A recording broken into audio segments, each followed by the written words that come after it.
माफी वीर राहुल गांधी ने एक बार फिर से माफी मांग ली। अब राहुल गांधी को लीडर ऑफ ऑपोजिशन नहीं बल्कि लीडर ऑफ अपॉलजी कहा जाना चाहिए। लेकिन इस बार माफी मांगने जब हाई कोर्ट में राहुल गांधी की तरफ से हलफनामा दिया गया तो एक नया पैंतरा अपनाया राहुल गांधी ने कहा कि भाषण में वो छत्तीसगढ़ के जो उस समय के मुख्यमंत्री, तत्कालीन मुख्यमंत्री थे डॉक्टर रमन सिंह, उनके बेटे अभिषेक सिंह का नाम लेना चाहते थे, लेकिन कंफ्यूजन में शिवराज सिंह चौहान के पुत्र कार्तिकेय सिंह चौहान का नाम उनके मुंह से निकल गया।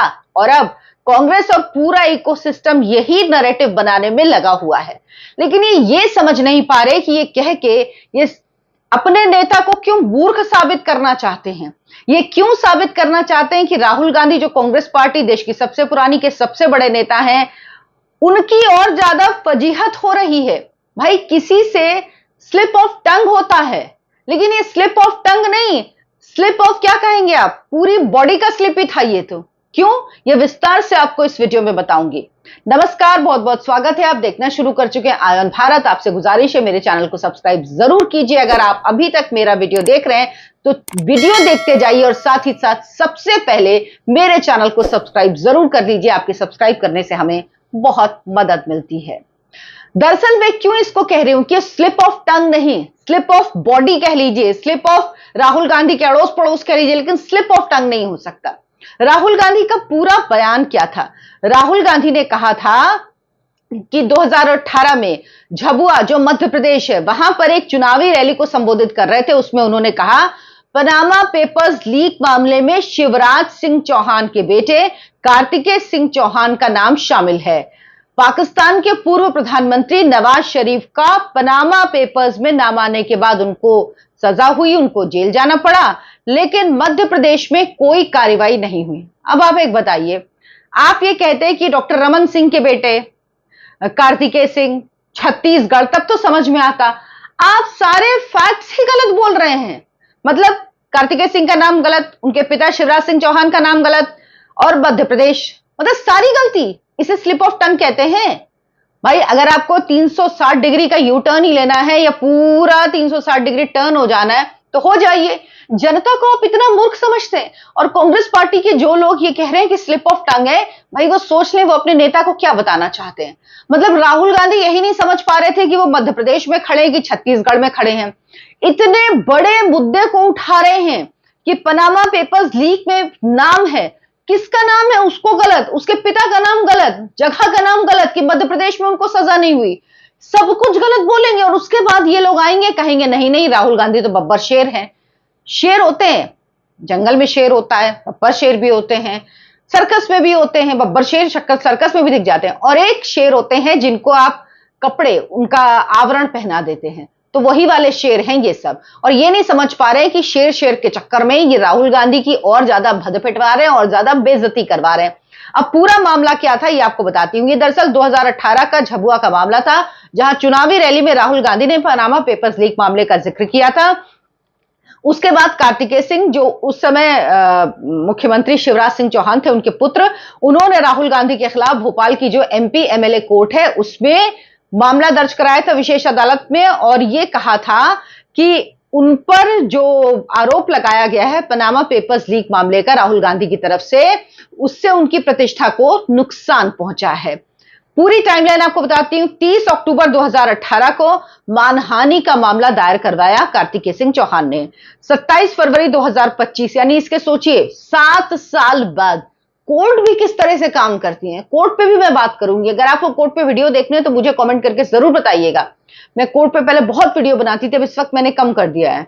आपका इंटरेस्ट होगा तो मैं बनाऊंगी। खैर, मतलब उसके 7 साल बाद भोपाल की एमपी एमएलए कोर्ट ने राहुल गांधी को पहला समन भेजा।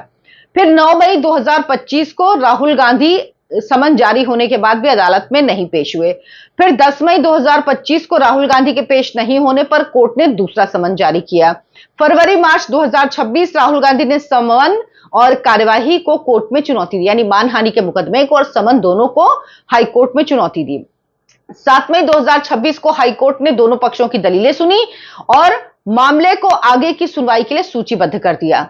12 मई 2026 को राहुल गांधी की तरफ से और समय मांगा गया, एक्स्ट्रा समय मांगा गया। हाईकोर्ट ने निचली अदालत की कार्रवाई से जुड़ी रिपोर्ट भी तब तलब की कि क्या अभी तक कार्रवाई निचली अदालत में यानी जो एमपी एमएलए कोर्ट है, विशेष अदालत है, उसमें हुई है। 23 जून 2026 को एमपी एमएलए की कोर्ट ने मध्य प्रदेश हाईकोर्ट में पेश की रिपोर्ट पेश कर दी। फिर 25 जून 2026 को राहुल गांधी ने हाईकोर्ट में लिखित आवेदन देकर खेद व्यक्त किया और कहा बयान कार्तिकेय के लिए नहीं था। मतलब माफी मांग ली और कहा कार्तिकेय के लिए, मतलब इतने समय बाद इनको याद आया। अगर इनका वाकई इन्होंने यही कहा था तो ये पहले एमपी एमएलए कोर्ट में क्यों नहीं गए बात करें, तब तो समन पे पेश ही नहीं हुए। तीसरे समन में आप नहीं पेश होते हो तो मुश्किल हो जाती, इसलिए दूसरे समन के बाद फिर इन्होंने एक्टिव हुए, इन्होंने काम शुरू किया। इनको लगा कि चलो अब करते हैं, तो ये कोर्ट गए, फिर ये अदालत चले गए, उस मामले को लेकर हाई कोर्ट चले गए। लेकिन ये समझ क्या रहे हैं, मतलब मुझे तो समझ नहीं आता है। अब कह रहे हैं कि नहीं नहीं कैसे रमन सिंह की जगह आप शिवराज सिंह बोल देंगे, कार्तिकेय सिंह की आप अभिषेक सिंह की जगह कार्तिकेय सिंह बोल देंगे, आप छत्तीसगढ़ की जगह मध्य प्रदेश बोल देंगे। मतलब इतनी आंकड़ों की हेराफेरी राहुल गांधी को, मतलब समझ में नहीं आता क्या वो बोल क्या रहे हैं, सोच समझ के बोले। अब राहुल गांधी को आपको याद होगा चौकीदार चोर है, चौकीदार चोर है। राहुल गांधी को लग रहा था 2019 का चुनाव बस चौकीदार है, चौकीदार चोर है कह के जीत लेंगे। और क्या हुआ था 2019 के चुनाव में, बीजेपी की सीटें बढ़ गई थी। नरेंद्र मोदी 303 सीट के अकेले बीजेपी की सीटों के साथ धूम धड़ाके से बहुमत के साथ सरकार में आए थे। राहुल गांधी ने क्या एक नारा चलाया था राफेल पर कि चौकीदार चोर है, वही राफेल 36 राफेल जो भारत ने लिए हैं फ्रांस से और जो ऑपरेशन सिंदूर के टाइम पे जिन्होंने कमाल का काम किया। ठीक है, चौकीदार चोर है। मीनाक्षी लेखी ने उसके बाद एक याचिका दायर की थी, बीजेपी की नेता, उन्होंने कोर्ट में। तो राहुल गांधी ने शुरू में खेद जताया, सुप्रीम कोर्ट ने कहा नहीं नहीं ये ठीक नहीं है।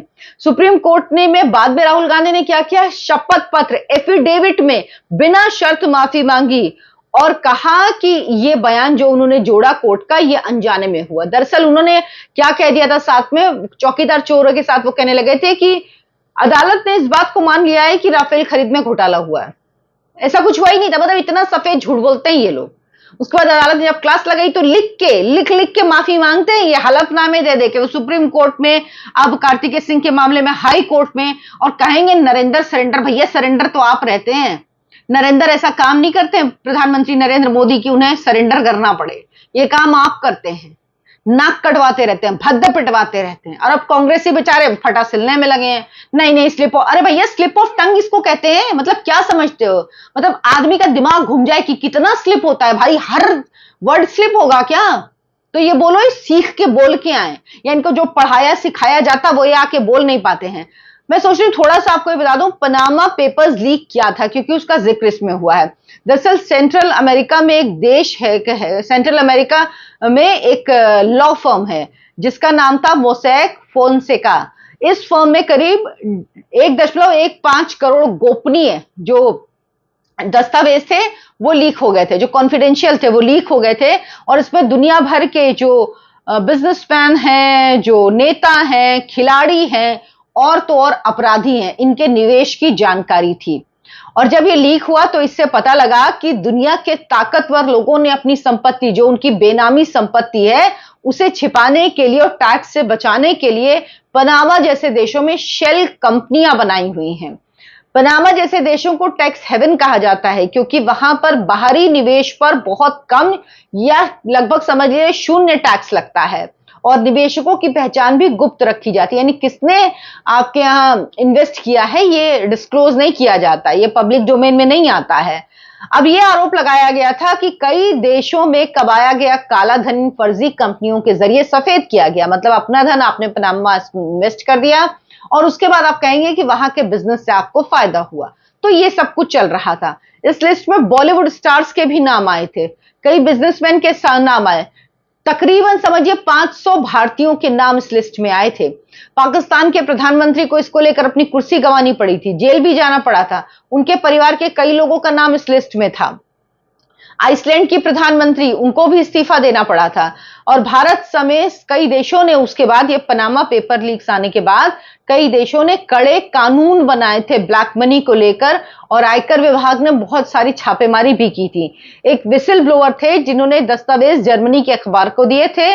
बाद में international consortium of investigative journalist मिलकर इस पर महीने की रिसर्च की, महीनों तक, और 3 अप्रैल 2016 को इसे सार्वजनिक किया था, जिसके बाद इसमें का मामला खूब उछला था। और राहुल गांधी, क्योंकि 2018 में मध्य प्रदेश, छत्तीसगढ़ सब जगह चुनाव हो रहे हैं, तो राहुल गांधी को लगा बेहतरीन मौका है, यही लपक लेता हूं। लेकिन यही होता है, राहुल गांधी से कुछ अच्छा नहीं होता, करने जाते हैं कुछ, हो जाता है कुछ। इतने मुकदमे राहुल गांधी पे हैं, बताइए 7-7 साल तक मुकदमों की सुनवाई नहीं होती है। अगर समय पे सुनवाई हो तो राहुल गांधी का क्या ही होगा। और राहुल गांधी क्यों पेश नहीं हो सकते कोर्ट में?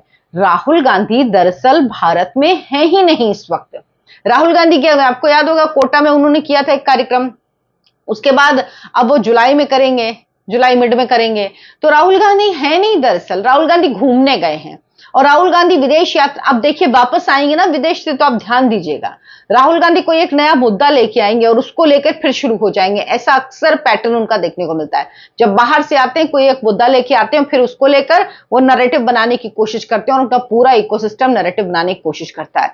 राहुल गांधी बाहर जाते हैं, अपनी सिक्योरिटी नहीं लेके जाते, उनको बाहर सिक्योरिटी की कोई जरूरत नहीं होती। भारत में कांग्रेस पार्टी के नेता हवा, पता नहीं कितना हाय तौबा मचाते रहते हैं, सब कुछ करते रहते हैं, लेकिन तब इनको समझ में नहीं आता है।